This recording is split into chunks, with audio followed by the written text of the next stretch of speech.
Basically, with debt levels as high as they are, and with Treasury issuance as high as it is, it's pretty challenging for the Fed to normalize interest rates without crashing the markets.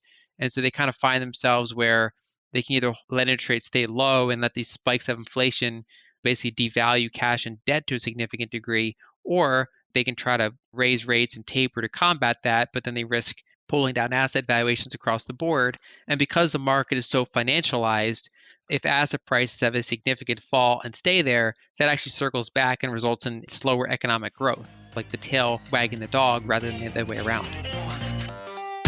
Welcome back to The Breakdown with me, NLW. It's a daily podcast on macro, Bitcoin, and the big picture power shifts remaking our world. The Breakdown is sponsored by Nexo.io and Circle, and produced and distributed by CoinDesk. What's going on, guys? It is Tuesday, June 22nd, and today I am thrilled to welcome Lyn Alden back to The Breakdown. At this point, Lyn needs no introduction. She is one of the most astute, thoughtful, and eloquent observers of markets, both crypto and traditional, and is just about the best guide out there to help understand what actually is going on. In this conversation, we talk about inflation, the FOMC meeting's latest changes, dislocations in the repo markets, Bitcoin, Lightning, foreign debt holdings, and so much more. It's a great early summer check-in on the macro, so I hope you enjoy it. All right, Lyn, welcome back to The Breakdown. It's great to have you back. Thanks for having me back. So we were just talking about this a little bit. What I really want to do on today's show is just check in with you on a number of the different things going on right now. I think there's a kind of a broad sense of shifting between phases or cycles, certainly within the Bitcoin market, but also just I think that there's maybe a larger shift going on as well in terms of how people are perceiving the macro landscape. And I think you're uniquely suited to help us sort through that. And so I guess as a way to start, let's talk about inflation. Obviously, this has jumped onto people's radars in a major way. And maybe just to start, what's your read on how much what we're seeing right now is so-called base effects, how much is transitory versus something that should be, people should be paying more attention to? Yeah, it's a really good question. And I think, there are a few layers of inflation here, and some of those are more transitory where others are more sticky. And so the base effects are a pretty big figure. Like, for example, we saw roughly a 5% year-over-year CPI print this past month. And, somewhere around 3% of that is, if inflation did nothing abnormal over the past few months, and you just compared it to that May 2020 period, because that was a very low point for inflation, you'd have roughly a 3% year-over-year period, right? So maybe 3% of that is base effects, but that additional 2% was largely, actual inflation. So that's stimulus-driven things, that's supply chain-driven things, all sorts of problems like that. And so as we go into, June still has pretty low base effects, but as you go into July and August, especially, those base effects get harder. And so the year-over-year numbers are likely to be lower than 5%. So 5% could be the peak for this particular, kind of moment in time, at least in year-over-year terms. Now, if you look longer term, the Fed's long-term target is about 2% average inflation, the way they measure it, which is PCE. And right now we're above that. And even if just say inflation indicators stop going up now and they just kind of go flat, we would still be elevated by the end of the year.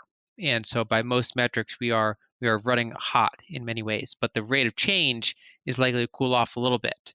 Now, longer term, there are still multiple factors at play that are probably resulting in a more pro-inflationary environment, but they depend on a couple decision points. So one big one, for example, is whether or not the U.S. continues to do more stimulus, like particularly in the form of infrastructure stimulus, right? So we're past the fast-acting kind of adrenaline stimulus where you just kind of give out checks and stuff. But a big question is whether or not we're going to have these kind of very large structural fiscal deficits, or if we're going to go back to kind of a more baseline, say 5% of GDP deficit, which is still huge in kind of historical context, but it's different than more of a, kind of a multi-trillion-dollar infrastructure bill added on top of that. And so that's kind of a big political question to watch over the next year or so.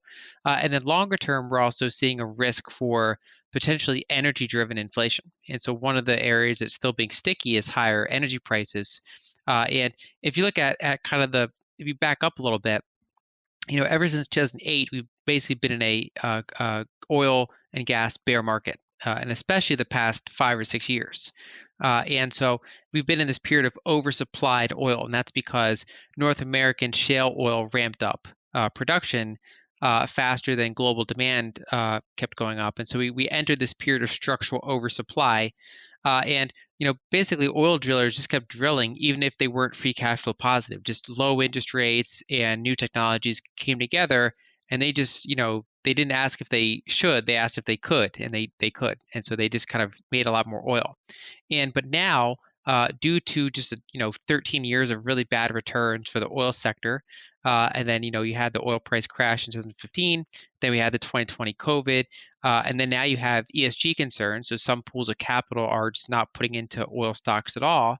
Now capex is very, very low in the industry, and so they're not really kind of spending a lot of money to find new reserves or bring reserves up to supply.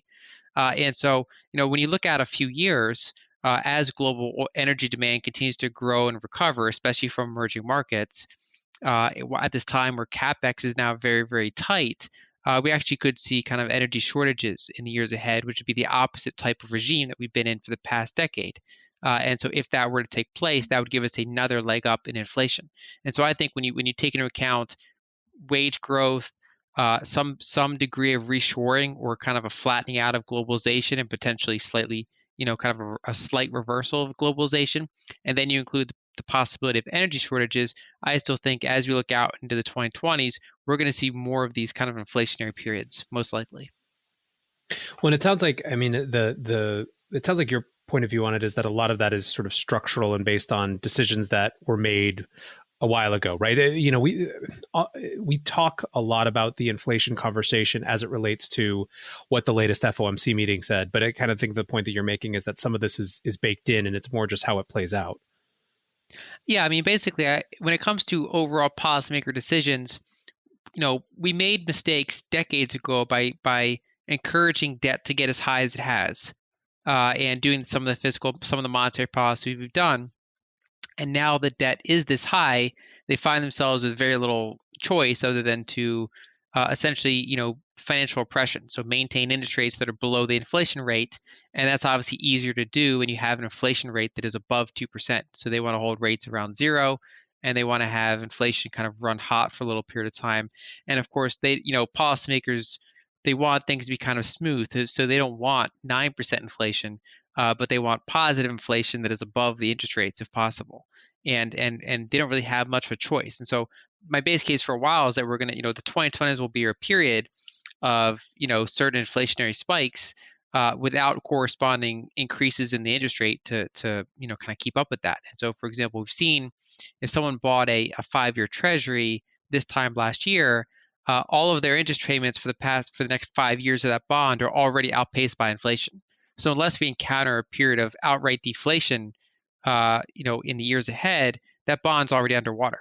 And so we're going to be at the case soon where someone bought a 10-year treasury in 2020, so especially the middle of 2020 when interest rates are like 0.6%, the entire 10 years worth of interest payments will be outpaced as soon as essentially the CPI is 6% higher than it was back then, which is not that far from now. It's only a couple quarters away. And so I think that's going to probably continue for a good chunk of the decade where cash and bonds are going to be yielding rate levels that are below the prevailing inflation rate. But that inflation rate will have periods of being elevated due to either shortages or fiscal stimulus. And then it have periods of kind of returning to normalcy until you have another catalyst, which could be infrastructure spending, could be energy shortages, things like that. So you've identified kind of fiscal spending, infrastructure spending as a possible catalyst for more of this, which is sort of one side of the money equation. The other side is, of course, monetary policy. I'm interested in your take on how the Fed's discussion of inflation is starting to shift and change, especially as per last week's FOMC meeting.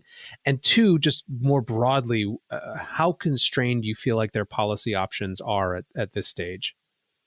Yeah, so the Fed has been focusing on the idea of inflation being transitory for a while. So they've had a couple goals. One is, so they target 2% average PCE, which is their measure of inflation. And we can talk about all the different shortcomings of that, but that's what they're looking for. And over the past 10 years, 9 years really, because they really kind of formalized that target back in 2012. But so for the past 9 years, they've on average undershot 2%. So the way they measure it is average more like 1.5% or so, and it only touched 2% a couple times. Mostly it's been below that. And so they want to go back and say, okay, we want inflation to run hot the way we measure it for a period of time. We want to run at 2.5% or even 3% for a little while to kind of, in hindsight, look back and see that we averaged 2% based on the way we want to do it. And so they're in that mode right now.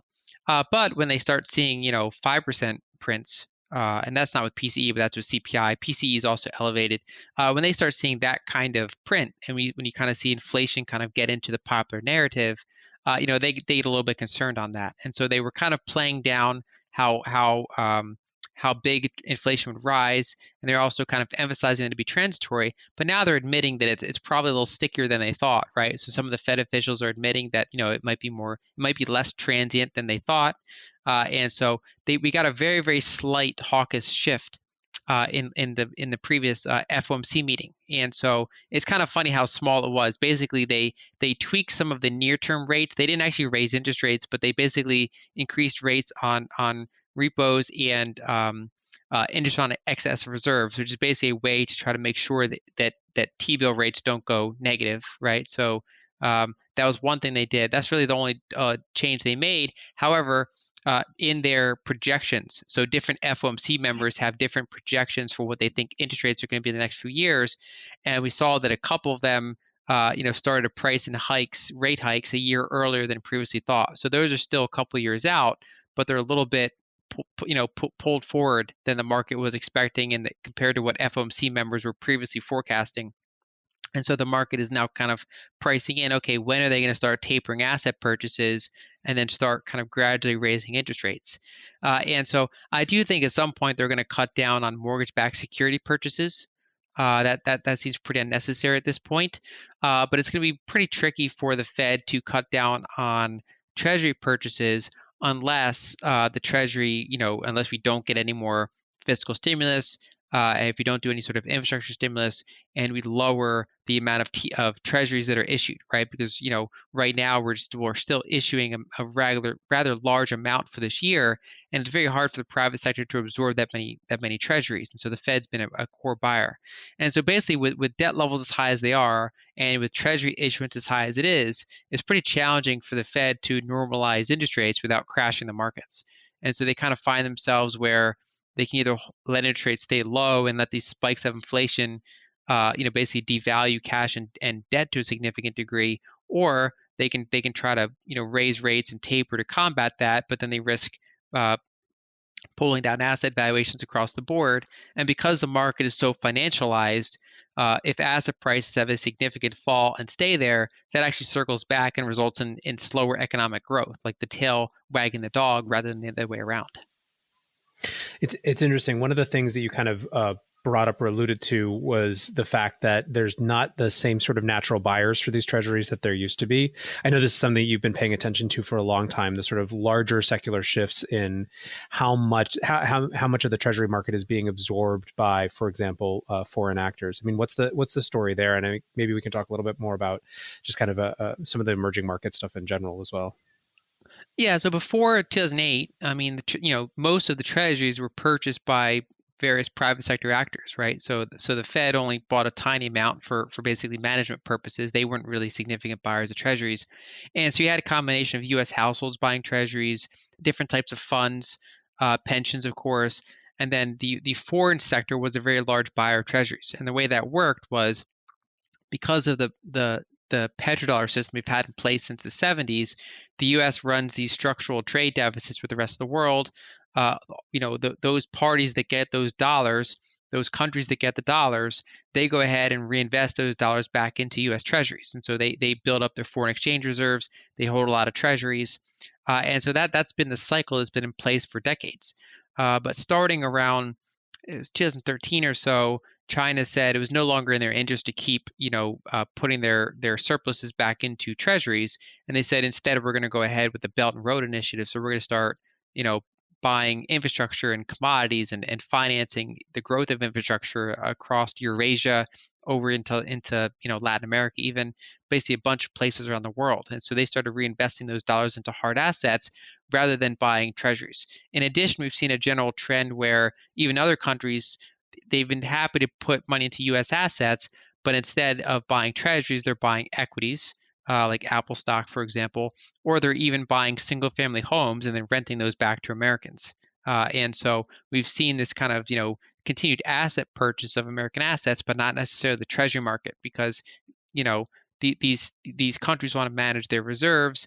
Some of them also have pension funds and things like that. Like Japan has been a buyer of treasuries, but they have to be careful about buying too many treasuries when the treasuries are yielding below the inflation rate. So they're basically parking money in assets that are no longer appreciating, and so there's been less interest to do that. And so basically, they find themselves now where the Fed has been forced to become the primary buyer of U.S. treasuries, and this is something that's happening worldwide. So in Japan, the Bank of Japan is the biggest buyer of JGBs. In Europe, the European Central Bank is the biggest buyer of most types of European sovereign debt. And so you have weird things happening like 5-year Greece bonds, having negative yields, even though they're one of the higher default risks out there. I mean, just several years ago, we had the European sovereign debt crisis, and basically that debt hasn't really gone away, at least most of it. And so Greece still has an extremely high debt to GDP ratio, and they don't control their own money supply really, right? Because they're part of the European, the currency. And so we're in the situation where all around the world countries are doing this. And the only difference for the United States is that, we used to be different. We used to be the ones where other countries bought our debt, and now we're looking more and more like those other currencies, where we're just kind of one among many rather than having that special status of other countries happily buying our debt. What are some of the implications of that if this continues?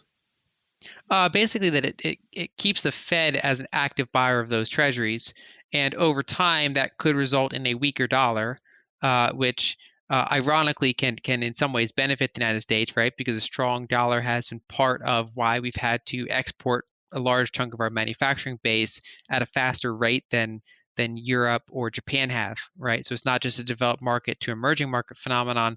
It's been specifically, very much an American phenomenon as well, because we're running this policy of having a currency that is kind of, artificially propped up, that makes our exports less competitive and our import power very strong. And so that transition could be painful, but ultimately is more balanced if our currency becomes one among many rather than this kind of central piece to the global financial system. So I think over time we're probably looking towards a more diverse set of global reserves, right? So that's already happening since about the year 2000, where the dollar share of reserves, even though we're still by far the biggest currency in those reserves, our percentage is going down over time, and so they're becoming a little bit more diversified. And I think that trend's probably going to continue for the next 5-10 years. I want to come back to this question. I think it's an interesting jumping off point for a discussion of CBDCs and just sort of that interesting battle. But one thing that I've had so many people ping me and ask me about, and I feel like it's a perfect context to ask you, is one more dislocation or kind of interesting thing around the Fed, which is what's going on in the repo markets. And so I know you spent a bunch of time over the last couple of weeks kind of observing, and I think at one point you actually said that it was sort of the opposite of the problem that was happening in September 2019. So first, I guess just a really brief, what are repo markets? What is their function? What do they tell us about the Fed kind of in general or markets in general? And then what's going on right now with them that's starting to kind of crop back into headlines again? Yeah, so the Fed operates these facilities to basically allow the private sector to convert cash and treasuries back and forth. And those are either repos or reverse repos.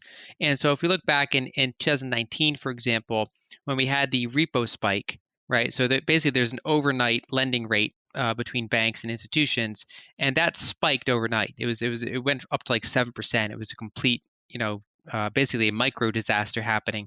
It's one of those things where the average person on the street wouldn't know about it, but anybody working in financial markets, it was like watching the Titanic hit the iceberg. You're like, what the heck was that? And so, that's where, for about over a year before then, the Fed was reducing their balance sheet. They were doing quantitative tightening.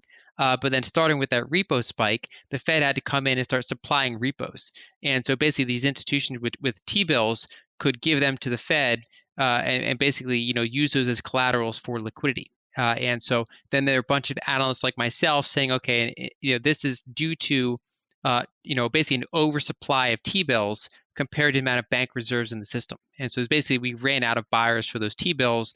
And so the Fed is going to have to create new bank reserves to buy more T-bills. Essentially, they're going to have to start deficit monetization, even though that was late 2019. That was before the pandemic. That was before a recession. That was, the economic growth rate was slowing, but we were still in an expansionary economy. And so it's kind of awkward for the Fed to have to come in and essentially do quantitative easing, when we were not in a recession. And so that was kind of a challenging narrative battle for them. They called it not QE and said we're only buying T-bills. And, so it depends how you kind of want to, semantics. But basically what you had a problem was too many T-bills and not enough reserves. Now, what we're seeing in 2021 is the opposite problems where they've done so much quantitative easing that banks are so stuffed with reserves and the Fed has bought so many of the T-bills that there's actually too many reserves relative to how many T-bills there are. And T-bills are an important part of the system. They use those as collateral. In many ways, they're more valuable than cash for the financial system. And so basically, they've had to do reverse repos where these institutions can put cash with that institution and then get T-bills out of it. And so it's kind of the exact opposite problem of 2019. We just have too many reserves relative to T-bills. And the last time we saw this happen was towards the end of quantitative easing 3, the third QE program back in 2014. And that started to signal eventually that the Fed would begin tapering and winding down that QE program because they were already kind of, effectively at the maximum amount of liquidity, right? So there's so much liquidity in the system that some of that liquidity is actually being forced back into the Fed because there's nowhere else to put it. And so basically any more liquidity at that point doesn't really liquefy things anymore. It's kind of like if you're already soaked, you're standing out in the rain, you've been out there for an hour, you can't get more wet than you already are. And so the system's kind of like that now where there's so much liquidity, it just can't hold any more liquidity anymore, it just flows back into the Fed.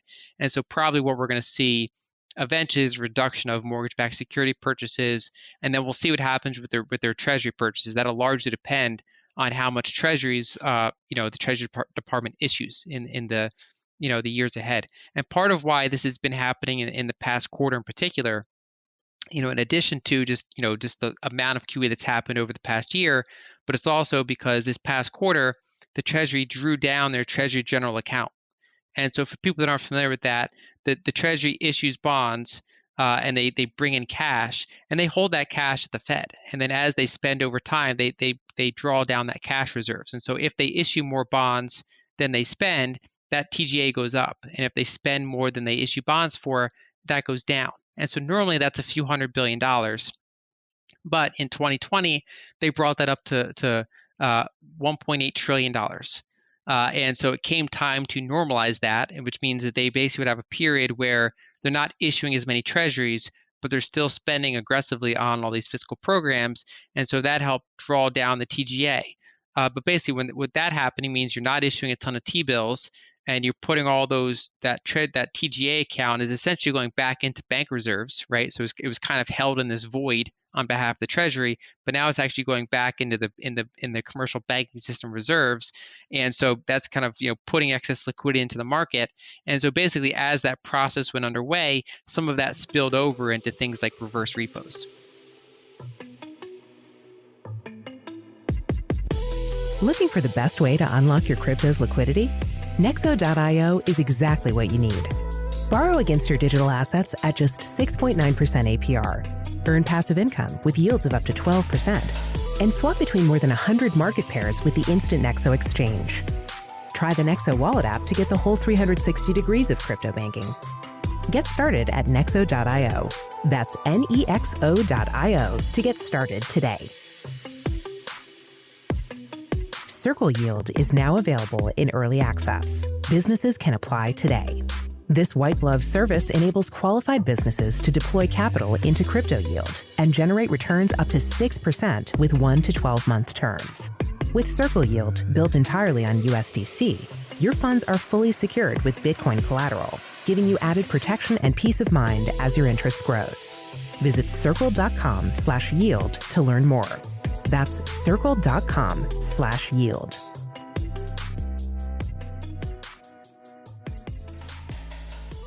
One of the things that I've been thinking about a lot and observing is the extent to which the market seems not to be buying the narrative that the Fed is selling. And I wonder to what extent that is just my perception, because I'm paying much more attention to it than I have in the past because I have a daily podcast now, versus there is actually sort of a narrative loss, a loss of control around the narrative. And I started to especially notice this a couple of months ago when it felt like every time Powell said anything about not even thinking about raising rates, the market was just basically not buying it and convinced that he was going to have to. And now we sort of have had this moment of them acknowledging that some aspects of inflation may be not as transitory as they hoped, which is effectively acknowledging the narrative loss because of inflation's sort of self-fulfilling prophecy impact. So I'm interested in your take as someone who's watched this for, a longer period of time on whether this is sort of just part and parcel of the sort of normal ongoing Fed battles, or whether it does feel like there's a loss of control of the PR tools that they have to keep the markets in line with what they want them to be. So overall, I think they've actually been moderately effective at getting their message across. And the inherent problem is how challenging their message is. Because their message is that we want bond yields below the inflation rate for quite a while of time, and we don't necessarily want you to sell your bonds, right? So that's a hard message to get across. And basically, from say Wall Street perspective, we're trained so that if interest rates go up, we expect interest rates to go up. That's how it's worked for decades, where the Fed, if inflation goes above a certain threshold, they raise rates to help contain that inflation. And so that's how it's been working for decades. And you have to go all the way back to like the 1940s and 50s to find a period where inflation ran very, very hot, and the Fed said, nope, we're going to hold rates near zero anyway. But that was the last time, for example, that we had debt as a percentage of GDP as high as we have now, and the last time we ran deficits as a percentage of GDP as high as we are now. And of course, that was related to World War II. But what people don't really like, basically the World War II spending, large part of that ended up being stimulus. Essentially, you basically stimulated the local, the domestic economy to build all this stuff. And then after the war, you transitioned it towards, refactoring towards domestic stuff, right? So instead of, you made a ton of cars and you said, okay, now we're going to make a ton of tanks and planes. Now we're going to go back to making cars again. But now your industrial base is 2.5 times bigger than it was. And so that was essentially kind of almost like an MMT program. Then, of course, you had the GI Bill. You got millions of people trained and educated and given sort of mortgage assistance, all sorts of stuff like that. So it's a very large domestic spending program in the grand scheme of things. And so back then, they had very, very high federal debt to GDP. And they basically just had this decade where you get these big spikes in inflation, and the Fed would say, "Oh well, we're going to hold interest rates at zero because this is not kind of bank loan driven inflation. We're not trying to curtail bank lending. It's just that all the inflation is coming from the fiscal spending, and so rather than the Fed fight that, they're just kind of let that run hot. And so we're in this period now where the types of inflation that we're experiencing in the 2020s looks a lot more like that 1940 style inflation rather than the 70s inflation. So 70s inflation was driven primarily by increased bank lending on top of some fiscal deficit spending. But it's really that combination. It was very large. In large part, it was bank lending driven. And so the Fed would try to raise rates to curtail the growth of the money supply. Whereas now, because it's very fiscal driven, the Fed can't really push back on that. It doesn't really have a good incentive to. And so their messaging is inflation is just going to run hot. We're still going to hold rates at zero, and you're going to have negative real rates, and you have to just deal with that. And so they have to kind of spin that message and say, oh, it's inflationary. We're going to let things run a little bit hot for a period of time. But we also, in their FOMC meeting minutes, when they're talking about why they're purchasing bonds, they explicitly say they want to keep yields low, including on the long end of the curve if possible. And so we've had periods of time where, certain months where the Fed is really buying more treasuries than are being issued on net from the Treasury. And so they're basically soaking up that excess treasuries. And so they're basically holding short rates at zero, and then they're by far the biggest buyer of treasuries. and that helps keep interest rates relatively low. And so that's just is a very kind of challenging messaging environment for the Fed. They kind of ran into that same sort of messaging environment in late 2019, where they couldn't say there's just too many T-bills, so we have to buy some of them. Instead, they had to say, oh, there's like plumbing issues, there's these technical matters that are happening. You had to kind of put it in language where you don't just say we're doing deficit monetization. You just have to kind of soften that blow a little bit. So that's kind of what the Fed's been doing, and it is a really tough thing for them to be in, right? So I think a lot of the mistakes were laid decades ago. And for example, I wouldn't envy being in Jerome Powell's position right now. It's super interesting point. I wonder to what extent you're going to see then some of the narrative battles shift to other parts of the political sphere, where it's sort of like the Stephanie Keltons of the world who are creating the narrative fodder. Because in some ways it feels like you've got two camps, broadly speaking. The batshit crazy, to use the phrase that Paul Tudor Jones used on CNBC a couple of weeks ago, looking at markets, where he said that he's just waiting to see what they do next because that's going to shape everything, versus sort of the a newer school of thinking that says this new normal isn't something to be concerned about. Is that how you're seeing it play out, or are people still in more traditional camps than that? I do think that inflation is becoming a political tool that the different sides will use. And it makes, if you're looking at purely a kind of an effectiveness tool, it makes sense for them to use it, right? Because you use whatever tools you have to try to win over the other side. And so, for example, whenever you have a period of inflation, there's going to be winners and losers. So for people that are receiving a lot of the aid that is helping to contribute to inflation, they generally benefit from that. Whereas if you were a person or an institution who's structurally overweight bonds or cash, you're the one essentially paying for it. You're essentially being the one taxed for that, right? Because you're being diluted. It's like, if a company issues equity to fund something and you're a shareholder, but say the things that they're funding are not necessarily things that are going to benefit the earnings of the company, well, you're just getting the dilution without the earnings. Whereas if you're another party, if you're an employee, maybe you're benefiting from it. And so it kind of varies based on where you are in that ownership structure. And so we're seeing now that, if for parties that are in favor of another round of stimulus, they naturally want to play down inflation. They want to say it's transitory. There's supply issues that are temporary. It's not due to the increase in the money supply, and so there's no problem with doing another round. On the other hand, if you're a party that wants to push back on that, right? Say for example, the right now Democrats have they control the House presidency. They have a very, very tight Senate control that they're worried about losing in 2022. On the other hand, Republicans are the out of favor party, the ones that are kind of wanting to get back in control. And so there's a natural thing where they want to say no, this is inflationary. We need to stop the spending, and then they can hope from their perspective they can hopefully get back in 2022 and start that cycle anew. And so it's naturally going to be the different parties using this how the public perceives inflation as part of either justifying certain programs or to push back on certain programs. Yeah, it's interesting too. One of the things that I'm just kind of watching, I don't necessarily have strong feelings yet about how it plays out, but the number of, I feel like there's a corresponding growth in the people who pay attention to these types of issues as political issues that coincides with the number of people who are trading based on memes like money printer go burr, right? I mean, it sounds sort of silly, but like when you have a 10% increase in the number of people who consider themselves investors or who actually are allocated in equities markets and things like that, you probably have a corresponding increase in people who pay attention to these arguments, which makes it more politically salient rather than sort of just some abstract Washington, D.C., infighting, right? Yeah, I mean, I've been describing it that we're in a macro-heavy decade. And last decade was a macro-heavy decade, and this decade's another macro-heavy decade. And what that means essentially is that, the government's in a position of choosing winners and losers. And so, basically, when you're looking at central bank activities or what sort of stimulus Congress is passing, basically what investments you make will in large part depend on what you think Congress is going to do, right? So if you didn't have multiple trillions of dollars of stimulus, then the correct investments last year would be very, very different than the ones that ended up being the best investments, right? So maybe instead of being in some of those more inflationary assets, you would have stuck to more deflationary assets. But then the trap there is that, a lot of people are coming in but it is inherently a very challenging space, and it's something that is particularly very sensitive to rate of change.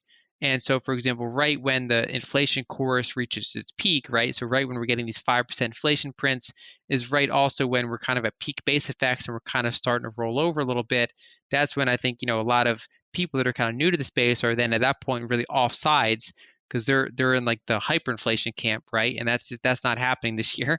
And so then they're like, well, what do you mean Dogecoin's going down? Right. So that's where you get into these traps, right? Where people kind of pile in for the wrong reasons and the wrong asset at the wrong time and the wrong everything. And then they get punished for that. And so it is really, really challenging environment where I think it's important for people to be aware of macro factors, but also, make sure they really understand them before using them to justify investments that might not otherwise make sense. Yeah, I think that's a super salient point, and maybe a good shift over into Bitcoin and crypto markets. I guess I'd love your take on how you see where Bitcoin is right now from more of a kind of an asset trading perspective, as well as a subset of that question. But to what extent Bitcoin or crypto markets in general are subject to the same forces impacting equities and everything else right now? Yeah, so basically, Bitcoin, for the most part, in its history, has behaved like a risk-on asset. And so when there's liquidity in the system, when stocks are doing well, generally Bitcoin is doing even better. Now, because it's a smaller asset and because it's only a 12-year-old asset, it's been heavily correlated to its own adoption cycle, right? So kind of like how, say in its early days, Google could be immune to the economic cycle because no matter what the economy was doing, Google was growing its market share. And still is in large part. And so Bitcoin's been like that for a while where, Bitcoin's growing, but the price can obviously fluctuate substantially based on if there's a liquidity event, right? So if the dollar spikes, if liquidity gets tight, Bitcoin is likely to sell off. On the other hand, if liquidity is very abundant, then Bitcoin can do very well. And of course, when Bitcoin is doing well, people want to go out on the risk curve and buy silly coins. And those kind of temporarily outperform Bitcoin, but then when the when the music stops and there's less liquidity and everything kind of corrects, those things go down a lot more and tend not to hold their value over multiple cycles. And so basically, Bitcoin's benefiting from the long-term adoption cycle while still being generally a risk-on, liquidity-driven asset that is prone to sell-offs when it's not going in this direction. Another thing that I think is really kind of understated over the past few months is how important grayscale has been for Bitcoin's price action in the tactical sense. And so, for example, the second half of last year, grayscale was by far the biggest buyer of Bitcoin. And so some of that was natural demand, but another part of it was that arbitrage trade, right? So grayscale had a premium over NAV, and investors could they could buy that. They could buy in at NAV, so they could create new units of it, and then they could short Bitcoin elsewhere. And so basically, that served as this program that kind of kept converting liquid Bitcoins into illiquid Bitcoins. And so even when that trade ended every 6 months, those Bitcoin would stay in there and just be permanently illiquid now. And then traders could go and do it again and put another batch of Bitcoin in there. But because we've had a rise in competition, right? So we have a Canadian Bitcoin ETF. We have other ways to access Bitcoin. Exchanges have gotten more and more usable. We have all sorts of ways to access Bitcoin now for institutions and individuals. So that Grayscale Bitcoin Trust went to having a discount to NAV, and so that kind of closed that very aggressive kind of neutral risk-free arbitrage trade. And so Grayscale's no longer been a buyer of Bitcoin like they were, and so essentially the biggest buyer went away. As we started to see Bitcoin consolidating and kind of not really making higher highs. And then when you get the Elon FUD, when you get all the other FUD, now we have kind of China hash rate moving around, and so we're seeing kind of a period of Bitcoin weakness. And I think in some ways this was due, given how much euphoria there was in things like Dogecoin, things like Ethereum Classic, or things like like basically every token under the sun was having this crazy vertical price action in 2021.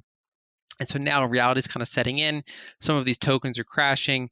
Bitcoin that actually has the fundamentals is correcting, but it's holding up better than those meme tokens and things like that. And so overall, I don't have a firm, say, 3 to 6 month outlook. I'm kind of watching certain risk levels, right? So I was kind of watching to see if it breaks. We started to have some rising action in recent weeks. I was trying to see if it would break over, say 41, 42,000. So far, it's kind of gone the other direction, kind of settled in the lower 30s for now. And so I don't have kind of a near-term price action, but overall, what I'm doing is kind of watching the fundamentals of the space. So watching development continue to happen on the Lightning Network, watching what's happening with, say, El Salvador, watching what's happening with some of the layer 3 now stuff that's out, watching what's happening with this Bitcoin, mining migration that's, potentially underway here. And so I think it's a kind of a time to focus on the fundamentals and make sure they remain favorable. Whereas the price action, I think, has, it definitely has to start, it has to start proving itself to the upside in order to kind of regain that momentum. Right now, it's kind of in that big consolidatory phase. I think one of the really interesting points that your Grayscale point kind of reifies is how much we're either learning or being reminded, depending on who you are, that things that we attribute largely to narrative are actually more about market structure on both the way up and the way down. Where big run-ups come from in our brains is, well, it's institutions buying, spot, but that's not actually it. It's these specific trades like you mentioned. Same way on the way down, when something, when I think the second round of the 18 China FUDs that we've had this year or whatever happened, and we dropped from like 41 to 32, to listen to people who are at trading desks and on exchanges and things like that talk about it. No one actually wanted to sell much below 39 or 40. It's just they were liquidated, right? And so this move that was meaningful but not devastating became a 30% move instead of a 7% move. And I think it's an important reminder, I think, to not get too euphoric on the way up or too depressed on the way down. Speaking of the sort of El Salvador and Lightning Network, I know this is something you've been paying attention to. One, I would love your kind of impressions about El Salvador and what that might mean for Bitcoin. But then two, I'd love to get your take on how it could be or whether it will be a force for really putting some momentum and excitement back in kind of Lightning Network development, which is something that's been comparatively quiet to some other parts or aspects of the industry over the last year. Yeah, I think overall it's good news, right? So, basically, we've had the whole story of expensive remittances to El Salvador, a country that's very reliant on remittances. And so anything that can lower that cost is helpful. And anything that can give people, banking when they don't have banking. And so there's still challenges there to get more people smartphones, for example, because the population is underbanked, but also underpenetrated in terms of smartphones. But potentially smartphones are a quicker thing to fix than banking issues, right? So if you get more people smartphoned up, they can access things like a Lightning wallet. They can now have kind of basic banking services. And so overall, I think that's a good thing. And by making it legal tender, it decreases the friction for things that they can do. When they get the Bitcoin, and they don't have to rely on stable coins as much. If they can interface the banking system with that in a better way, that can be a smoother process for them. And so it kind of enables that technology. I also think that the potential for El Salvador looking into Bitcoin mining as a revenue source is interesting, right? So that's part of that diversifies hash rate. If they can make it work financially, then that's good. That's good for them. I think at the same time, Bitcoiners should be careful about hero worship and always kind of wanting the next narrative, right? So I think they learned that lesson with Elon Musk, where they were super happy when Elon, finally bought into Bitcoin, but then it turned out his narrative was kind of all over the place. He might have been pressured by, outside entities or his board or whatever the case may be about, say, some of the ESG narratives around it. And so, he kind of backpedaled on Tesla's support for Bitcoin. He was out there pumping Dogecoin and other kind of meme coins. And so they kind of, I think, regretted some of the status they gave him in the space. And so I think people have to, think the same way that when they're giving, the president of El Salvador that kind of same treatment, where, you have to realize that El Salvador is still a very troubled country. There's questions about the way that they run the government, to put it lightly. And so I think people have to be careful about, say, you can recognize a good thing, but you don't want to get into the next trap of always kind of, feeling like you're relying on one person to kind of drive the Bitcoin narrative. I do think overall, I think one of the stories of the Bitcoin conference, followed up by this El Salvador news, is that Lightning is starting to reach critical mass. And so, if you kind of look back in history there, I mean, it started, it hasn't exploded the same way that, say, DeFi has on Ethereum, right? Because it's inherently different purpose. Lightning doesn't have that inbuilt incentive for using it as like a gamified token, casino, right? So it's basically this slower, more structural build out. And so it started as a white paper in 2015. Then they had to do some standards, right? So that different companies could start kind of implementing Lightning that were interoperable. And then with the SegWit update, they could start actually building Lightning on top of Bitcoin. But there, the limitation with Lightning is that it's all reliant on liquidity. And so if there's only a handful of nodes, it's not a broadcast network, it's like a channel network. And so that took a long time to build out, both the tools to allow that to be easier and for just more and more people to use it, more and more kind of channels and nodes on the network. And so we've really kind of reached critical mass starting late 2020, where it's a pretty usable network for small transactions, and it's kind of sufficiently liquid now. And so we're starting to see kind of the killer apps come that are actually kind of putting that network to use and starting to use that technology. And so it's one of those things where, it can happen slowly and then all at once, where you had a couple of years of really building it out ever since it's been possible. But I think, now I think we're in a more exponential growth phase, most likely, where the apps and the users are really starting to onboard on that. So exchanges starting to use Lightning because it's cheaper. And we're also seeing that, it can be used for places like El Salvador and remittances. It can be used in, for example, games that are streaming Lightning, streaming sats, based on rewards in the game. I think that's kind of one of the takeaways of that conference overall is that Lightning is now, pretty well developed. There's still a lot to go, but it has come pretty far, and it's really a usable network now. Slight detour, but I want to make sure to get your take on it before we wrap. How much I'm interested in your take on what's different this time with China's sort of anti-Bitcoin, anti-crypto actions. How much you think it has to do with their CBDC, and just in general, how much you're watching what's going on with China CBDC, digital dollar, and that sort of emerging topic of conversation. Yeah, so there are certainly people more than me, better than me, that follow Chinese law closer than I do, and kind of understand the nuances more than I do. My interpretation from people that are more knowledgeable than me on the space is that this one came from the premier. It came from a higher source, and so this one has so far held more weight than previous quote unquote China bans for mining. And so this one, as far as I can tell, seems to be actually resulting in hash rate shifting, which I think is in the long run is good. It's probably not ideal to have estimates of over 50% of a hash rate in any one country, right? You want it to be as decentralized as possible. At the very least, it takes away one of the narratives that bears would have for the network, that China somehow controls it. It's much harder to make that argument if they have 40% or less of the hash rate there, right? Or even if it goes down much lower than that, it's even better. And so there's that kind of characteristic. Now, China, there's a couple factors at play. One is, they I think they are somewhat concerned about, say, commodity inflation and some of the issues there, right? So, but I think that's the smaller factor. I think the bigger factor is that they are pretty far along here on their central bank digital currency, and they don't really want to have competitors to that. And they want to have that kind of be as much used as possible in the years ahead. And so they'd rather have that surveillance token, that programmable token, rather than a decentralized token.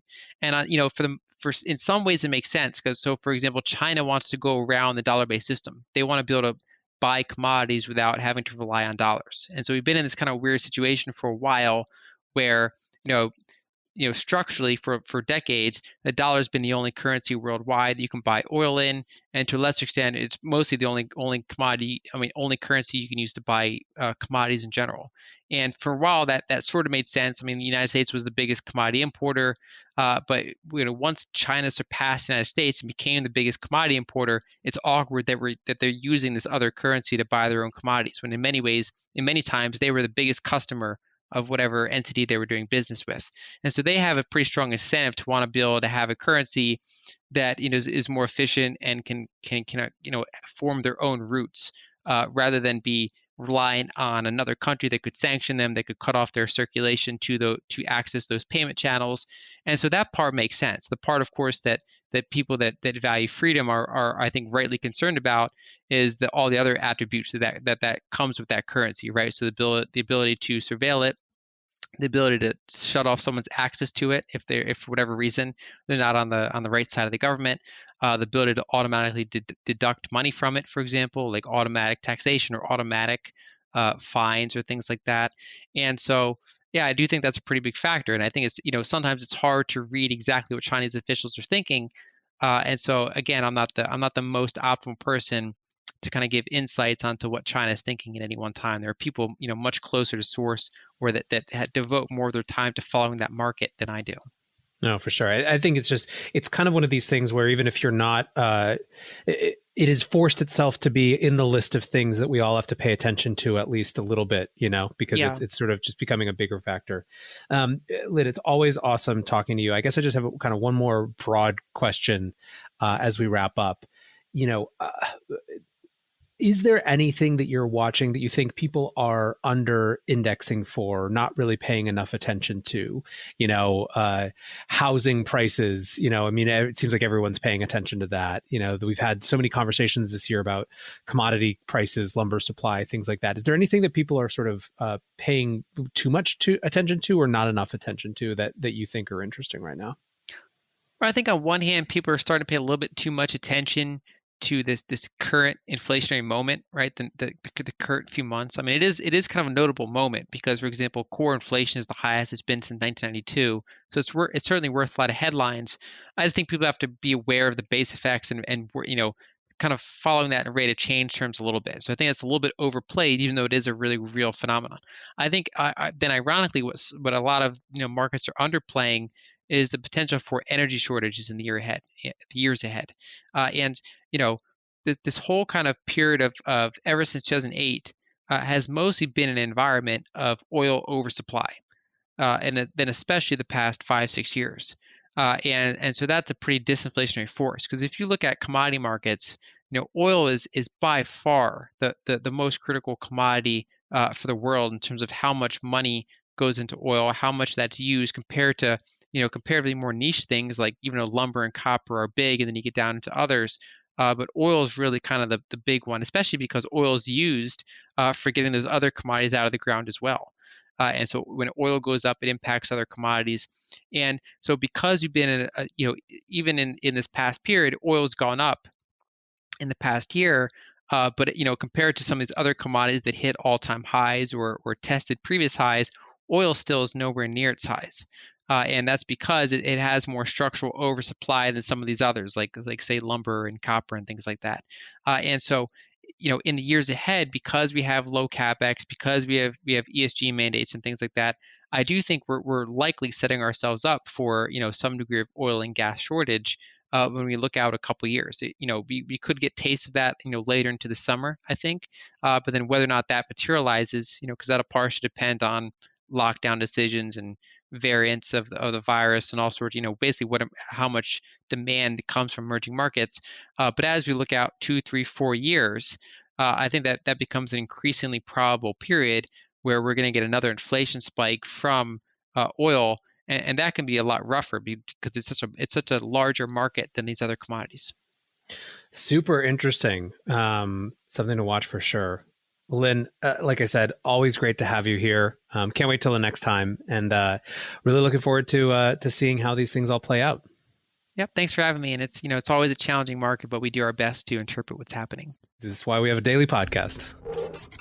There is so much interesting in that conversation, but I think the thing that strikes me most is the need to expand our horizons when we talk about things like inflation and market cycles.